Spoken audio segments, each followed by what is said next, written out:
Yung mga friends natin, investment. Mapugusar ng kaunso, kuras ka.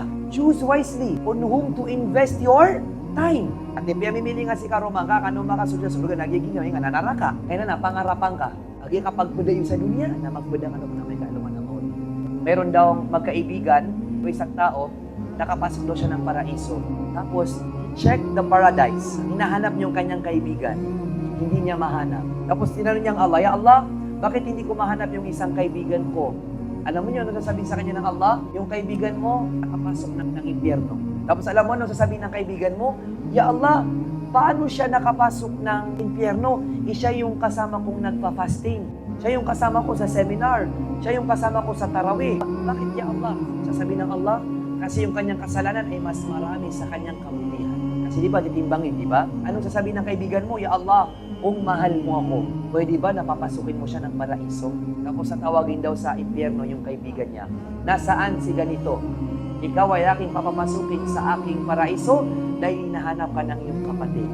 At dahil mahal ko ang iyong kapatid, ikaw ay makakapasok sa aking paraiso. Ya Allah, maramihin mo ang iyong mga kaibigan na malapit sa Allah. Because they have shata'a. Maaari ka nilang mapapasok sa paraiso. Si Ibn al-Jawzi, rahimahullah, nasasabi na siya ay nakapagsulat ng libro na mahigit 2,000 na libro. At nag-Muslim daw sa kanya, libo-libo daw. Non-Muslims. At ang umaattend daw sa kanyang lecture, thousands. One time nag-lecture siya, emotional daw si Sheikh Ibn al-Jawzi. Anong sabi niya? Mga estudyante ko, kapag kayo ay nakapasok ng paraiso at hindi niyo ako nakita, tapos umiyak daw kanya mga estudyante. Sabi niya, mga estudyante ko, kapag kayo ay nakapasok ng paraiso at hindi niyo ko mahanap, sabihin niyo sa Allah na kaya ako nalaman na pag-aralan ng new religion ay dahil kay Ibn al-Jawzi. Kaya papasukin mo siya ng paraiso. Sabi niya, huwag niyo akong kalimutan.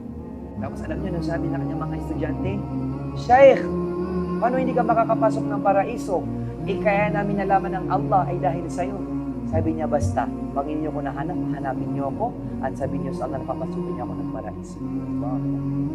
Pwede kong sabihin sa inyo ngayon na kung kayo may makapasok ng paraiso at hindi niyo ko mahanap, kagaya ng sinabi natin kanina, lahat tayo ay may kapintasan.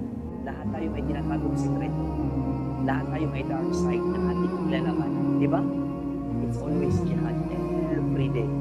Kung hindi man natin makayang i-delete permanently yung dark side, at least alam ng Allah na ginawa natin ang ating nakakaya. Nagbasa ka ng Quran, nag-fasting ka na, umati ka ng mga seminar, kumuha ka ng mga friends.